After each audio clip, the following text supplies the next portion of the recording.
When I think of my career, it's the people that come to mind, the people that you get to work with. Welcome to Island Influencers, where we share stories of successful business owners, experienced professionals, entrepreneurs, and community leaders based or with influence in the Isle of Man. This podcast is brought to you by Thornton Chartered Financial Planners, because great financial planning has the power to change your life. Now here's your host, Sharon Sutton. In this week's episode, I'm joined by Island influencer Greg Ellison, the founder of AI Strategy Ninja. With an illustrious 25-year career in the financial services sector, including the last 15 years at the helm as CEO, Greg is now channeling his expertise towards helping businesses harness the exciting opportunities of AI.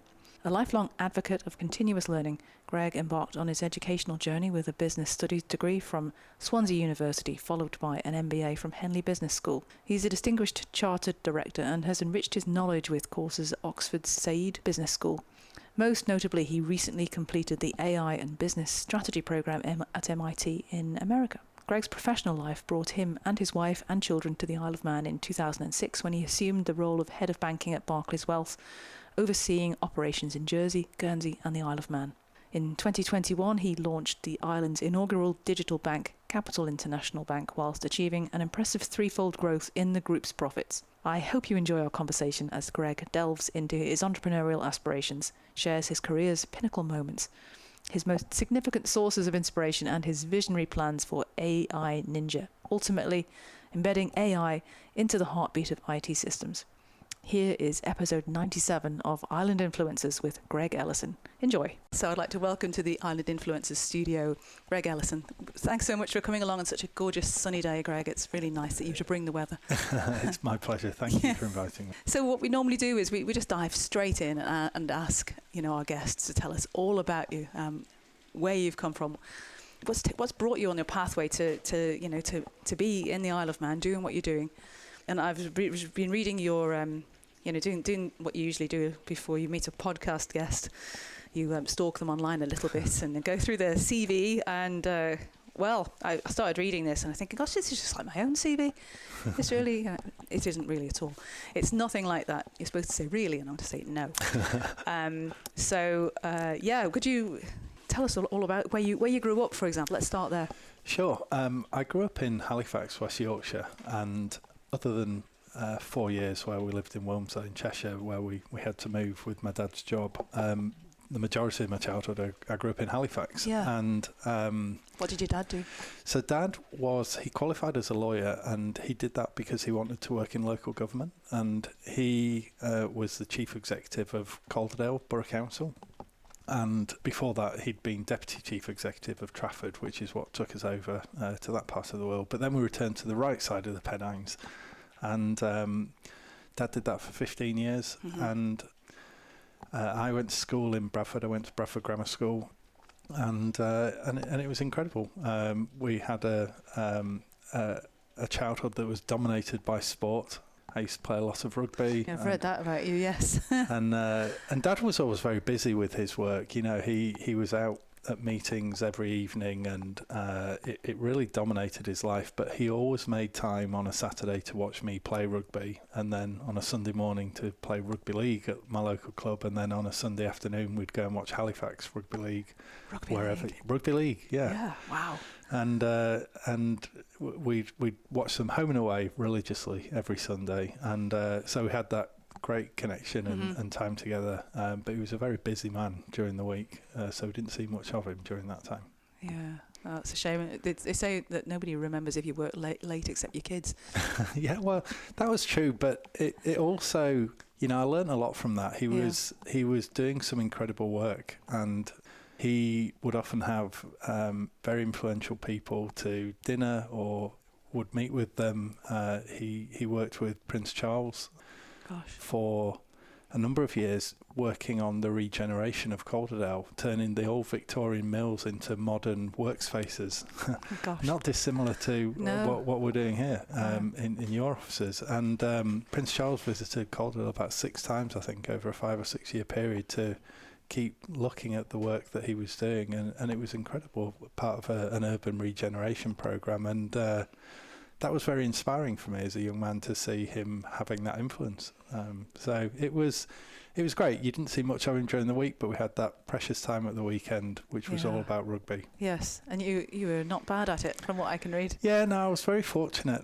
Bradford Grammar School at that time was the best rugby school in the country. We won the Daily Mail Schools Cup 3 years on the bounce at under 15 level, and then 2 years at under 18 level, which meant we got to play in the final at Twickenham, which was incredible. Wow. And we represented England in the first ever Schools World Cup in New Zealand, and then I played a bit of representative rugby myself, and it was we had a great group of guys, and very, very determined, very competitive, and some incredible coaches to guide us on our way, and I learned a huge amount about myself, and I've taken a lot of that sporting background into my work career as well. Yeah, no, sure. It was rugby was such a big part of my life, and I got to travel lots of places around the world: Australia, New Zealand, Portugal, other countries, and it was a big thing, and it's really played a big part in who I've become, I think. Gosh, so when you got through that particular phase of schooling, you went on to university in Swansea. Yeah, I actually had a year out before. I'd just been playing in New Zealand in the summer on a tour, and I signed for Swansea Rugby Club, and I went down there for 3 months whilst I was earning money and saving up, and then in January I went over to New Zealand again for 9 months to play rugby, because by that stage I'd toured there twice, one with Bradford Grammar School and then a year later with the England schoolboys, and that was the place to play rugby. If you really want to learn, and you want to learn from the best, you go to New Zealand. So I'd played against them a few times. It was a bit bruising and punishing, and but I wanted to get amongst it and have a go myself. So I went out to New Zealand with a couple of buddies from school, and ended up playing a season there and working at the same time, and that was incredible. I mean, a long way from home, but I'd just turned 19 at that point, and it was great to get up every day and go to work and earn money. And the coach of a rugby team, Papakura Rugby Club, had seen me when I'd been there playing for England, and he spoke to me in the bar afterwards, and he said, if you ever want to play in New Zealand, here's my business card, you can come and stay with me for free and I'll look after you. Wow. So I kept it, and when I decided I was going to have a year out, I got in touch with him, and he was good to his word, and he housed me for free and got me a job. But I had to play for his rugby club, which I did, and but it was great fun and a great part of my kind of life education as well as my rugby education. Yeah, very young to go away at that age and to a different part of the world, away from family. And it didn't seem a big thing for me at the time, because I'd been on a couple of tours already, and we'd developed this quite strong sense of independence with our rugby and just the school I was at. And so you could pack your own bags at this point, do your own laundry, cook for yourself if you needed. Exactly. Perfect. You know, down to the supermarket, get some noodles into a pan of hot water, and I was sorted. When I look back now, and now with an 18-year-old daughter myself, it seems bigger to look at it as a parent than it did to me at the time as the individual. But it was great, and it was good for me as a person to help shape my independence and my character and everything, and it was very good for my rugby. So then I came back and went to Swansea and did 3 years there. Yeah, and then you did a degree in business studies. And left there to join. Well, I went and worked in London for a short period of time as a financial advisor, actually, and it was the old days where you passed the mirror test. FPC 1 completed in 1 week. Grief, and then you have a yellow pages and a phone, and I was working on Tottenham Court Road in the Centrepoint building, doing 200 outbound cold calls a day, just trying to ring people that didn't have a pension, tied to Lincoln, which was a big Canadian outfit, I think, at the time. Yeah. So that was quite sobering, because you were getting told where to go a lot every day. It was quite demoralising, and it really tested your resilience and determination to get things done. So I did that for about 6 months and then realised I wasn't going to make my millions doing that. So retreated home and started working for the Halifax, where I got my first proper job as a financial advisor. And the Halifax, I think, had just become HBOS at that time. Yeah, right. And so that took me into the proper sort of corporate world at that stage. Yeah, the proper exams and... Yeah, and they didn't give you 1 week's training and send you out there. They gave you 3 months training where you were... And a client base. And a client base and a branch network. And when I looked at it, actually, you realise just how much you had available moving from being a sole trader with the Yellow Pages as a client base, because this was pre-LinkedIn or even email. This was 98, I think it was. Yeah, that's the sort of time as I started as a financial advisor for Barclays, funny enough. Right. Yeah. And so then to have a branch network where you had hundreds of thousands of existing clients, and you had a team of people on the counter that could see everyone's balances and see money that was just sitting there earning 1 or 2%, and they could refer them over to you to get advice on protection or investment or regular savings or whatever it was. You realise just how fortunate you are. So I took advantage of that because I'd had to do the hard yards of 200 cold calls a day. So I did very well at that, and Halifax saw something in me, and I was in a management position within about 18 months, I think, running a team of 10 advisors at the age of 25 or something. And then shortly after that, I was put on a high potential appraisal program. It was 3 days of assessments up in Leeds, and I did very well at that, and they then funded an MBA at Henley for me, and within a couple of months there'd been a management restructure, and I got a double promotion where I'd gone from running a team of 10 to having 100 people in a region underneath me. Oh gosh, that must have been quite scary. Yeah, it was. It was tough. It meant a lot to me that they believed in me, and they put me with a mentor, Martin Chamberlain, who was to this day a friend and a mentor, and probably the most experienced and capable regional director at the time. And they put me under his wing as sort of second in command to him, and I learned a huge amount from him. And again, that was a big kind of formative part of my career that shaped a lot of the things that I've done since. Yeah, sure. So I had 7 years, I think, at HBOS in total. Ended up running the North East region, and then shortly after that found myself in the Isle of Man. Yeah, how did that happen? There was a little interlude actually after HBOS. Santander had been chasing me for 2 or 3 years, and I wasn't interested. But the national sales director kept ringing me every 3 months and saying, "How's it going? And we've got these great opportunities." And I was like, "Yeah, not interested." But one day he rang me after I'd had a bad day or something. I said, "Okay, let's talk." I agreed to join Santander to run their southeast region and moved down to Chelmsford, and absolutely hated it. I spent 6 months there, and there's no disrespect. It was just a cultural clash. I wasn't. It wasn't how I wanted to work. So I did 6 months there, and then had the summer off. I just thought I need a break from this, and an opportunity with Barclays Wealth came up in the Isle of Man as head of banking. Applied for it, and Tim Parks was the managing director at the time. Right. And he got me over on a plane, a few interviews, and I was appointed to that. So that was 2006. So 17 years ago. Gosh. Yes. So we were already married with children. Married with children at the time, and Lily was 2, and I think Benny was 6 months old or something. So all they've ever really known is the Isle of Man, and.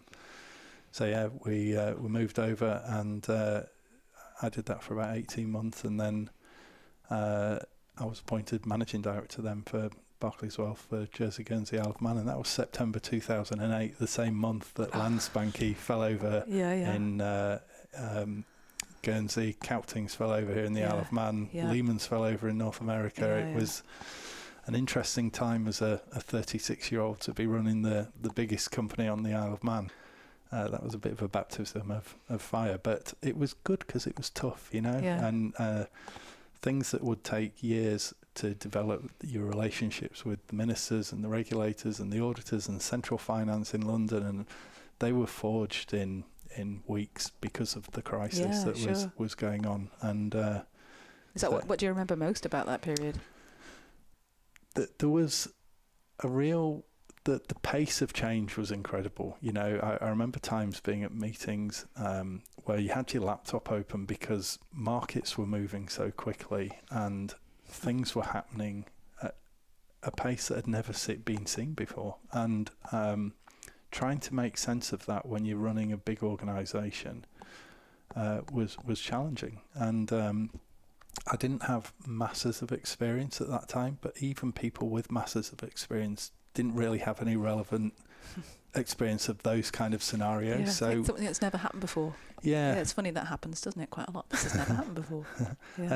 And so we were just having to make the best decisions we could at the time. But I remember focusing in and thinking, well, what are the 2 or 3 key things we've got to do? And I remember we've got to make sure we're all over our risk and we know what we're exposed to.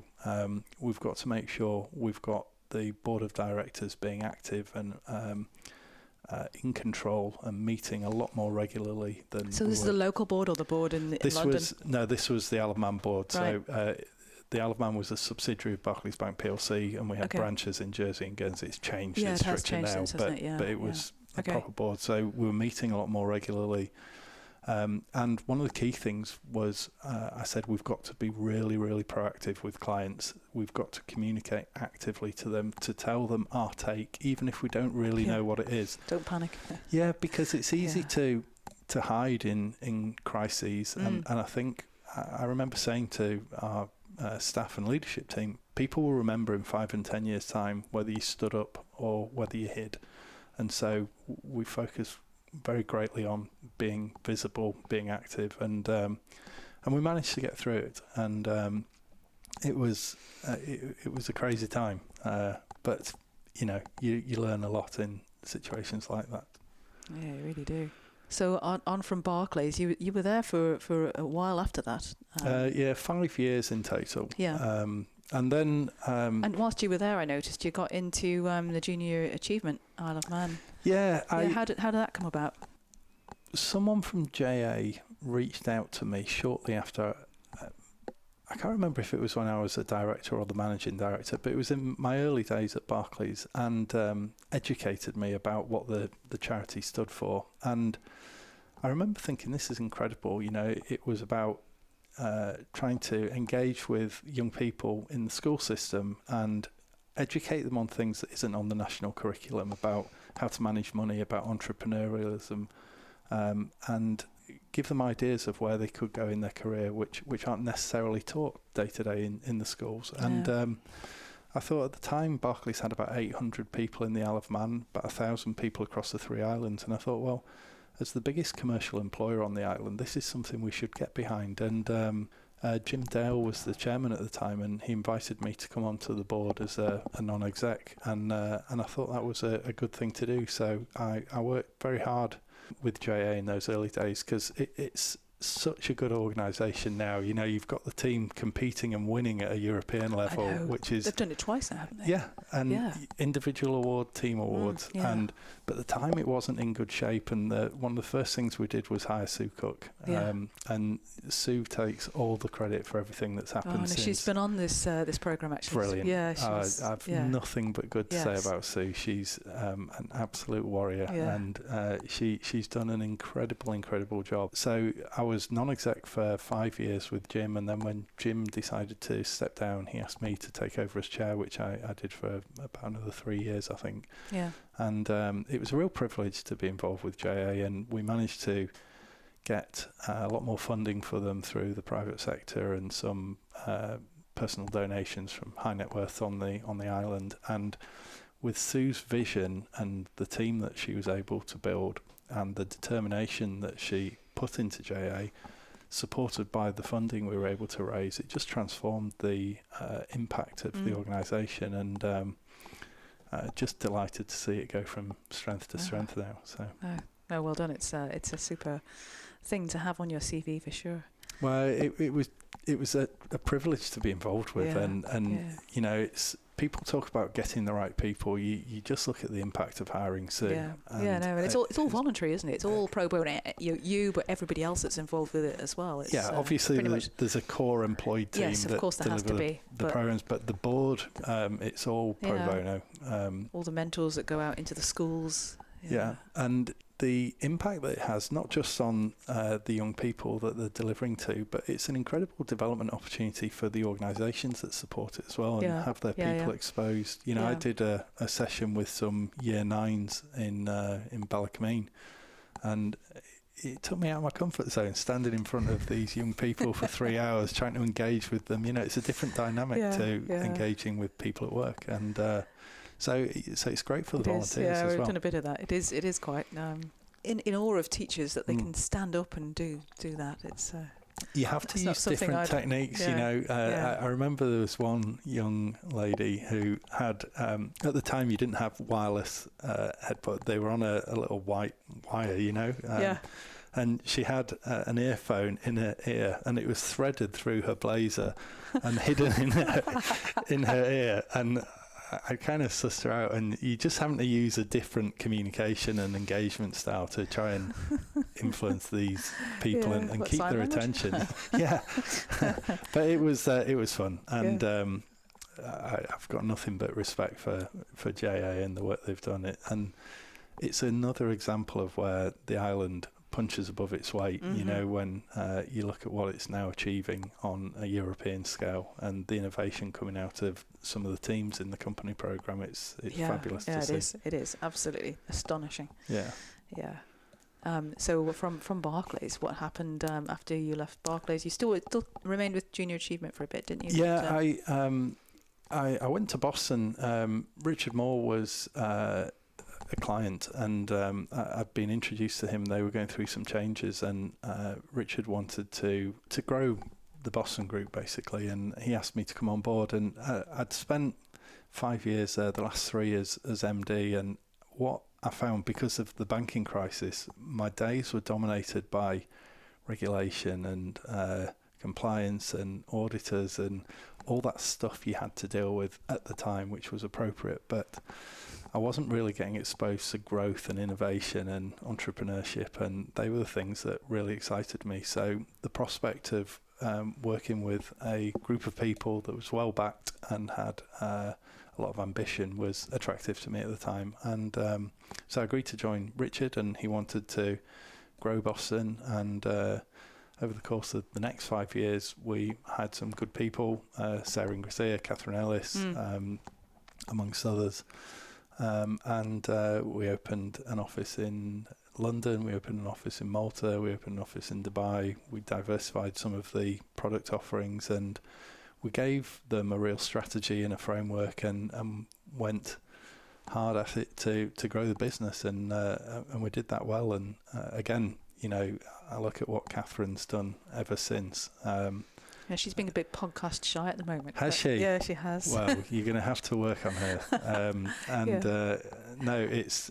I met her for coffee earlier this week. Actually, we meet every couple of months just to catch up on things, and it's just fabulous to see. They're doing great things. Yeah, and she's the absolute right person as CEO there, and she's got a great team with Alex and Sarah and the rest of them there, and they're doing acquisitions and they're going on their path, and it's just wonderful that, you know, a company can be based here in the Isle of Man but driving to such great heights, and she takes a lot of credit for that. Yeah, fantastic. So you moved on then from Boston to Capital. Yeah. Yes. And that was an interesting move, because Anthony Long had been on the board of JA with me the whole time that I'd been there, so I knew Anthony very well. And it was interesting, once I'd started at Capital, he was my chairman, I was his CEO, And sometimes we'd drive to a JA board meeting, at which stage I'd become the chairman and he'd become one of the directors. So for 2 hours every month, I was his boss, and for the rest of the time, he was my boss. But no, and Anthony, the family had done an incredible job with Capital International. At that stage, I think it was coming up to kind of 20 years that it'd been in existence, and I think they recognised they wanted to bring in external management to take it on the next stage, and Anthony asked me to get involved. And I knew Capital well. I was a client. I had some money there, and I knew Anthony personally well through JA, and it was a very easy move for me to make. And it was fascinating as well, because I saw Capital as a sleeping giant. It had done an incredible job to get to where it had by that stage, but I just saw huge potential for it moving forward. It had just done a small acquisition in Cape Town, South Africa, about 6 months before I joined, so it had a bit of a footprint there.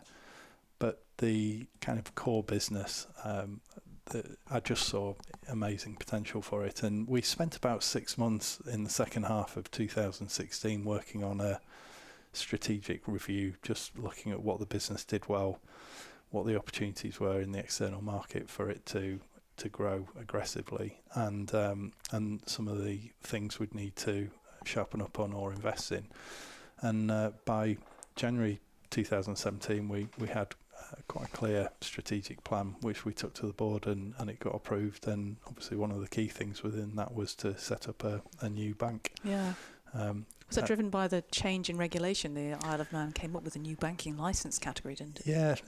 So I joined Capital July 16, and on the 1st of August 2016 the alternative banking regime came into being, and I was quite familiar with that. I'd contributed to some of the consultations in the couple of years beforehand, and when the legislation came out, it was kind of exactly as I expected. But I didn't go to Capital to set up a bank. I went to Capital to drive it on its next phase of growth, and but I couldn't ignore that was there, and it represented an opportunity. And we spent quite a decent amount of time assessing whether what we had in terms of client base and our capabilities and our funding model and all those things represented an opportunity, and we concluded every time that it did.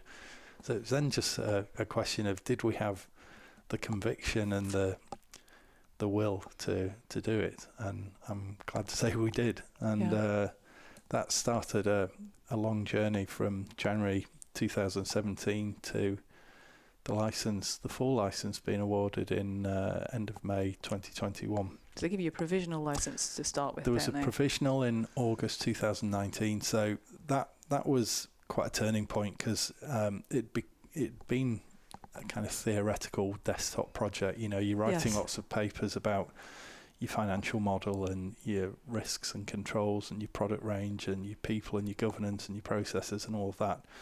But when we got the provisional license in August 2019, that then said, here is a banking license, go build it. And we had to make it real at that point. So that kind of split the project almost down the middle. It was 2.5 years to get to that point, and then another couple of years to get the thing built and live.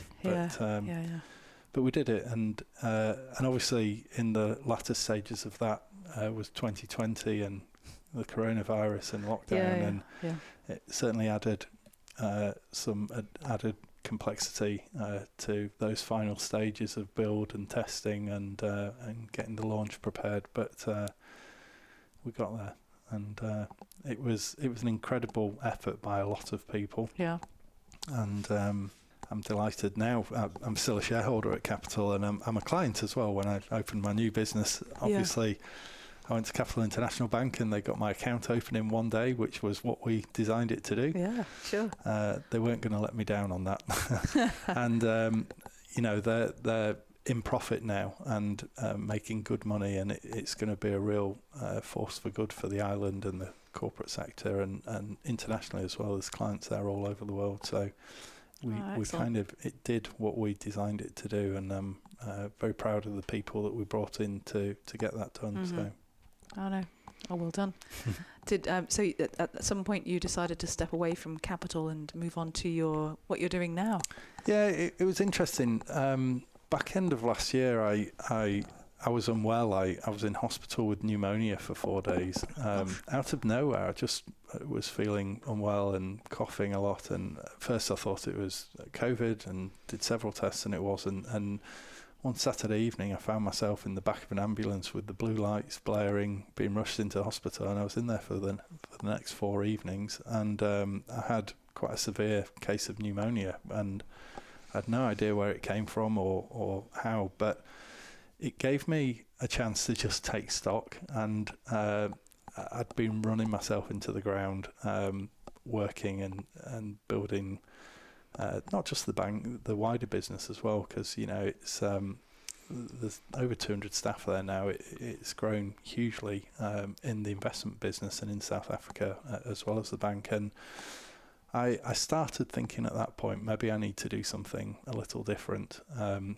I'd always had in my mind that I'd set up my own business one day. And I've kind of gone through my career where I've started in big blue chip organisations, then gone into the SME privately owned sector, and now I've gone all the way to setting up my own business. In reverse, really. Yeah, and I think there's quite a lot to be said for that, actually, because instead of starting your own business where you've got no real experience or expertise, I've kind of done 25 years working in big blue chips and privately owned businesses, and now I've got the opportunity to do something for my own business. Yeah, so, for sure. I think it's probably actually the more common path. Honestly, it's with the way disruption's gone over the years, but now it's interesting to hear that. So yeah, Easter time, I had some good constructive conversations with Anthony. We started at Capital as friends, and we ended at Capital as friends. And Capital at that stage had it was making record profits as a group. The bank had moved into profit, and it just felt like I'd kind of done the things that he asked me to do. And so I thought, right, now's the time to do something different. And I'd been studying AI for probably 5 or 6 months at that stage, and we looked at AI when we were building the bank, actually, and seeing how there might be any applications within it. But I'd really started studying AI. You're doing a course at MIT? I've just finished last week, yes. Wow. That was that was quite challenging, because mostly the students or participants, who weren't really students, but the participants on that were the chief technology officer of a big firm here, or chief information officer, or an IT director, and I hadn't had any kind of hands-on IT tech roles in my, I'd had oversight, and we built a digital corporate bank. Obviously, that was very tech heavy, and so I had a working knowledge, but all my classmates were practitioners, and but I wanted to do it because I wanted to get a better understanding of the under the bonnet aspect of AI. I'd done a lot of work on how you can deploy it and use it, but I wanted to understand the technical capabilities. So it was something of a stretch. Yeah. And it was hard working on. You had to do 6 or 7 assignments at quite regular intervals and submitting them. And ChatGPT, write me an order. Yeah, if only it were that easy. But no, it was incredible and very stretching, and I finished it a couple of weeks ago, and I got my results last week, so that was all. You passed? Yeah, do you know what? It was really funny. It was really funny because every time you'd submit an assignment, you'd get a message back on the app saying complete, and I thought that was my grade. I thought, oh my God, I've just done the minimum needed to get it. So every time I was thinking, surely I must get a merit or an exceptional or something at some level, and I just got complete. And when I did the final assignment, which was kind of 3,000 words, you had to put everything together into a full digital transformation using artificial intelligence, and it'd have machine learning and natural language processing and robotic process automation, and it was very, very technical, and it was a full end-to-end transformation. And I put it in, and I got the message on the app saying complete, and I don't know why, but I went onto the website and started digging a bit deeper, and then I realised I'd been getting all this detailed feedback for every single assignment, and I hadn't seen any of it along the way. So I thought I'd been scraping past it every way, and then I realised that 4 of the 6 assignments had been graded as exceptional, including my last one. And I thought, if I'd have known that along the way, I probably wouldn't have worked quite so hard on that last one, because I was terrified about it not being good enough. But no, it got graded as exceptional, which was nice to know at the end. Virtual pat on the back. Yeah, I should have paid more attention to the feedback along the way. It's never wasted learning, though, is it, really? No, and it's been absolutely fascinating and incredibly valuable. Yeah. And nice to get back to some academic work as well after years of being in business. Sure. So what you've sort of very recently, but before that, you've put together your own business. So what's it called? And for the benefit of our listeners, why do you explain all about it? Yeah. What you're doing? AI Strategy Ninja, and I wanted, as I said, I'd been thinking for some time. I want to set up a business, and then you think, well, what would I do, and what can I bring to the market that might be useful? And I've got a lot of experience in financial services and leadership and strategy and sales management and transformation as well. But I was really interested in AI and what that could do to be applied to businesses to do all of those things, but do them more quickly, more radically, and to a greater extent. And so I put that together, and I've been working with a firm in America for about 6 months now on some of the product offering and service offering. I did the course at MIT, and I launched AI Strategy Ninja at the end of June.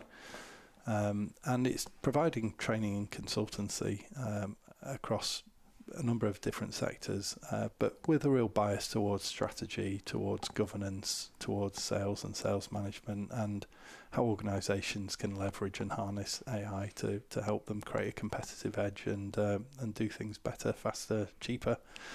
Yeah. So we've been running just over 2 months, and I've got a number of paying corporate clients now, which is great. It's always the worry, am I going to get my first client? But now I've got people that have benefited from the service. I'm starting to get referrals and testimonials, and the interest is growing without a doubt. So I'm optimistic about the future. Yeah, that sounds really worthwhile. Yeah, that's so. Who would be your perfect sort of client, really? Have you got a size of company in mind, or I like working sector? with the SMEs because they can move quickly. Decisions can get made by owner managers, and they are the ones that I think have most to benefit. Some of the large organisations will be working with Microsoft and Amazon Web Services and all of that, and they'll be going through multi-year projects to integrate AI through their organisations. Yeah. What I like working with is the SMEs, because they can make decisions and they can see the results and the impact more quickly. So obviously I have a bias towards financial services because that's where my network is, and with my experience in investments and fiduciary and banking.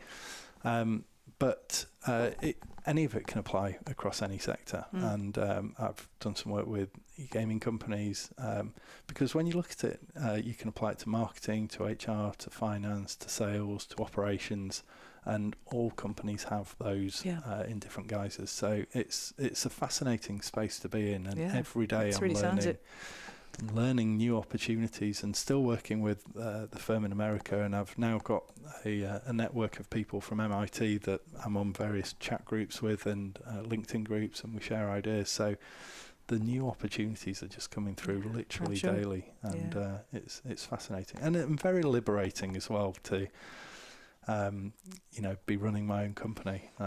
It's interesting that having been a CEO for the last 15 years, I'm now the marketing manager, the IT manager, the finance manager, the sales manager. Yeah, don't forget your annual return. I know. I'm seeing my accountant next week. Brilliant. Well, thanks for all sharing all of that. It's a fascinating story. I mean, just moving on through what I normally ask our guests. So, it's so if you don't mind me asking, my day job, financial planner. Yeah. What's your earliest memories of money? I mean, for you, how was money growing up? I never felt like I really had any, and my mum and dad used to give me skill of a great parent. Yeah, they used to give me a monthly allowance, and I think that concept was sound, but I had to buy everything with it, including like my school uniform and everything I needed, and it never lasted more than a week or two of the month. So I never felt like I had any money, and it was definitely in those formative years of my teenage years where I committed to myself that I'd always do something so that I didn't feel like that. And mum and dad made a huge amount of sacrifices. I went to Bradford Grammar School, which was a private school. It was a lot for them to fund that for me. And, it's not just the fees, it's the uniform and the trips and the tours and all of those things. And New Zealand doesn't come cheap, I guess. No, it doesn't. And, I know there were times where I was out on these tours and mum and dad were struggling to make ends meet, but they did what they had to do to give me that opportunity. So, do you have any siblings at all? Yeah, an older brother. He went to the state school in Halifax. He didn't go to Bradford Grammar School, but mum and dad made a lot of sacrifices to give me that opportunity, and that's something I'm always grateful for.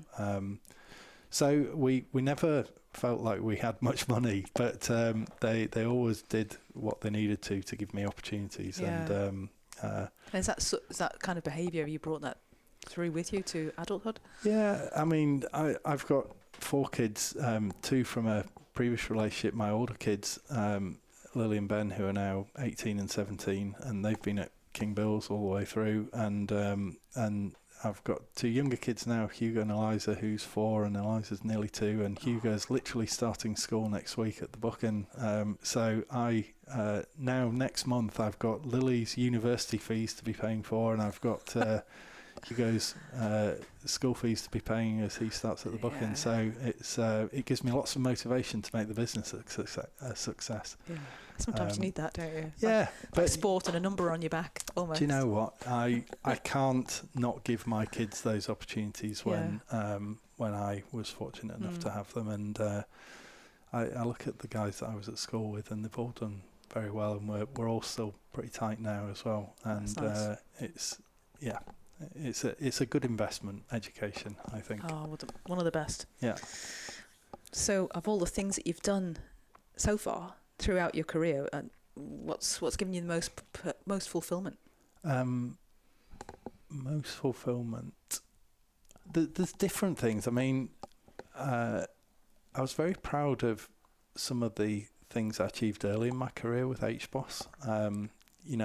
Having been an advisor myself, then running a team, I was able to help people that were really struggling and help them become brilliant advisors because I had such hands-on recent knowledge, and I found it immeasurably more rewarding seeing their achievement than the achievements I had as an advisor myself, which I didn't expect, but that's just as I found it.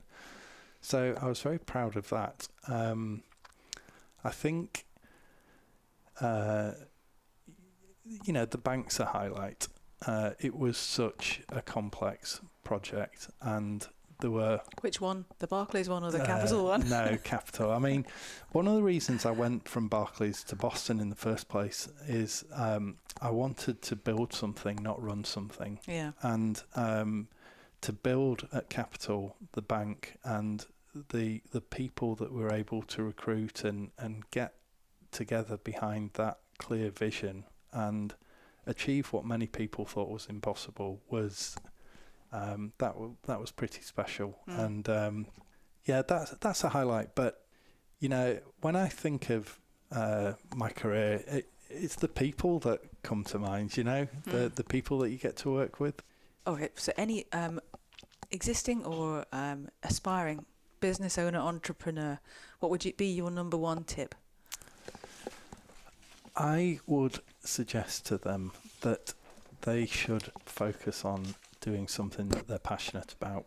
I have this discussion with Lily, my 18-year-old daughter, a lot. She's very determined. She's been working every school holiday since her 13th birthday, and she's about to do business management and entrepreneurship at Bath, and she's got ideas for companies she's going to set up and podcasts and influencer this and all these modern ideas. You should have brought her along. Yeah, I know, she'll be on next month. But she's talked to me at times saying, I'd love to set up a flower shop when I retire. And I said, set up a flower shop now, because you can apply that same entrepreneurial spirit. You don't have to do something on YouTube. You could, it could be Europe's biggest flower shop at the end of it. It's not in conflict with the things you're talking about. And I try to tell her, do something that you're passionate about, because it won't feel like work. It'll just feel like you're fulfilling your purpose every day. So that is what I'd advise. Whether they would listen or not, I don't know. I'm not having much luck with my daughter. Yeah, exactly. So how would you do now to keep your life in balance? Are you still involved in rugby? Only watching rugby, but I try to walk most days. Love walking, and I love listening to music as well. I always think exercise and music are two friends that will never let you down. And so what do you have on when you go for your walk? I just see what Spotify throws up most of the time. Right, okay. And I always commit never to change it. So whatever it is, I just listen to that. But I also listen to podcasts at times, and it depends what mood I'm in. If I want to escape, I get the music on. If I'm feeling in a learning mood, I'll listen to some podcasts. But no, I love walking, love exercise, and then whenever I can, getting off island, whether it's to the UK or going somewhere warmer, is always good with the family. So we had this summer, in the early parts of this summer, I took the two big kids for a weekend. We went to see the Arctic Monkeys on a Friday and then Coldplay on a Saturday, and that was obviously the little ones were too young to come to that, so Kate stayed at home with looking after the little ones, but that was a really, really special thing. Such a lovely kind of 48 hours, and we all absolutely adore music, and that was very, very special. Yeah, I know a few people that have been to Coldplay said it was amazing. Just mind-blowing. The innovation that they show, and it was absolutely incredible. And we saw it at the Etihad in Manchester, and Chris Martin is this tiny speck. You're so far away, but he had this ability to kind of build rapport with every person in the 60,000 audience from a distance. It was absolutely incredible. So little things like that every now and then are good to do. Wonderful. What do you think are the best things about living in the Isle of Man? I think the sense of community. Yeah. It's not the weather. We're looking outside. It's the 1st of September and it is being absolutely pouring with rain. Yeah, it hasn't stopped, has it? I've always loved the sense of community. I've always loved the way that people and businesses get behind the charity sector here. I've always loved the down-to-earth nature of folk here. It reminds me of Yorkshire in lots of ways, and I like that. I love how it's safe and, it's brilliant for kids. Good for kids, and I just think it's got some incredible qualities which we can take for granted sometimes, and it's only when you travel that you realise that not everywhere is like this. Yeah, that's probably is that your main challenge? Is that the challenge that the Isle of Man faces, or are there other challenges you'd like to bring to the conversation? I think the island's got an ongoing challenge with relevance, particularly in the financial sector and the business community, because as you know, the regulatory landscape at the moment is pretty intense, and we can't survive by just doing the same as other jurisdictions but a touch cheaper. We've got to innovate, and we've got to differentiate, and we've got to find relevance with our role to the British Isles and the wider international community. And we've done it in the past, and we've shown how the island can do it when it gets behind it.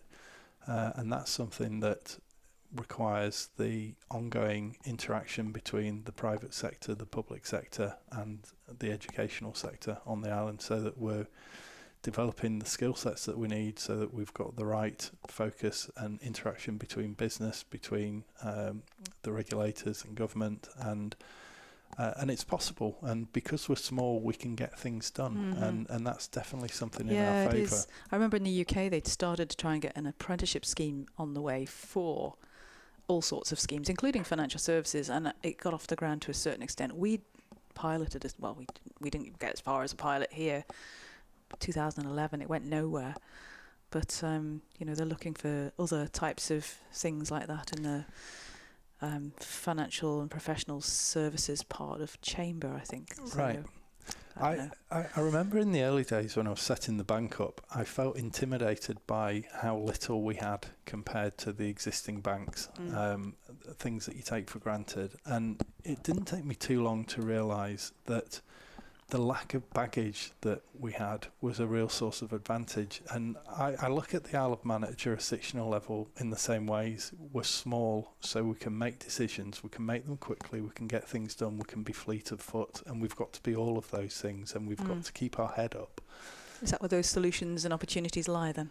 I think so. And I think, I was on the board of Digital Isle of Man for a couple of years, and, some of the work they're looking at there around blockchain, around Internet of Things, around continuing to support the gaming sector and others, and the other agencies, I think that's the right structure, and we need to harness that interaction between public and private sector. And then commit and have the courage of our convictions and get it done. And I think if we can keep doing that, the Isle of Man will continue to be relevant, and it can continue to punch above its weight. Oh, thank you for all that. So what have you got planned next, Greg? What's on the cards for you? Well, obviously, early days of the new business, and I've got kind of 3 key stages in mind of how that business develops. But at the moment, I'm very much in stage 1, which is get out there, get the brand known, get amongst the business community, and help them understand how I can help them harness AI in their organisation, and that's going very well.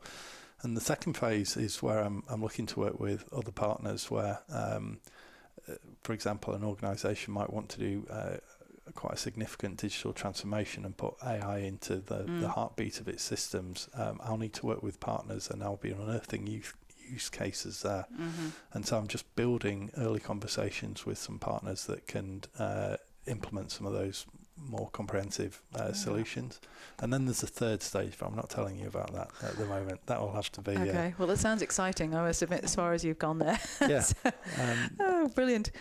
And just moving on to a few fun questions I ask everybody. So any sources of books that you've read, or inspirations, or sources of inspiration, or you mentioned podcasts. What would you recommend to listeners? Yeah, there's a few. So on the podcast side, I listen to The Good, the Bad and the Rugby, which is James Haskell and Mike Tyndall, and that's always good fun. I'm listening to a lot of AI podcasts at the moment. McKinsey do one, MIT do one, and that's useful. Not quite as much fun as the rugby ones. I read Never Finished by David Goggins recently, who that's just an incredible story. He had a military background, and he does all ultra races, and just the depth of potential that people have if they apply their mindset is incredible. And Goggins, that was quite interesting. So super. Love listening to all of that stuff. Yeah, and who inspires you? My wife, Kate. Just an incredible person, and what she does for the family and for me and for the children, and keeps everything together and constantly making sure everyone's happy. and organising our lives. She is an incredible person. She sounds it. She is. She is. She's fierce as well. Brilliant. No, beautiful. And do you have a favourite quote? I do. When I was at university, I went down to Devon in the Easter holidays one time, and I remember having a beer in a pub in Devon one evening, and I met this lovely middle-aged couple, probably in their late 40s, I'd guess. And he was just a beautiful guy, really warm and engaging, and he was telling me a story, and he was telling me how a few weeks earlier he'd buried his son, his 18-year-old son, and who'd had a horrible illness. And I was so struck by his strength. And he said on the tombstone of on the grave, he had inscribed, "Don't let your fears stand in the way of your dreams." And the next morning I woke up, and for days afterwards I just had that phrase running around in my head constantly, and I just thought, I'm having that I just believe in every ounce of my body in that phrase. Don't let your fears stand in the way of your dreams. And it was such a moving moment in my life that I can remember so vividly. And so I've tried to live by that, and I try to live by that every day. Yeah, very thoughtful, very poignant. Yeah, thank you. Thank you for sharing that. So finally, Greg, where can our listeners go to learn more about you and all about you? Well, they can go to www.aistratelgyninja.com. We'll put the link in the show notes. Excellent. No, I've got a LinkedIn page. Yes. They can easily find me on the internet. I've now got a new office in 2nd Avenue in Onken, which is very exciting. It's very easy for people to contact me on social media. Fantastic. And I'd love to hear from them. All right, that's wonderful. Well, thank you so much for coming along and sharing your story. What a wonderful story. Thank you. It's a pleasure. Thank you for having me. Thank you. Island Influencers is a fortnightly podcast. Make sure you don't miss the next episode by clicking the follow button on your podcast platform.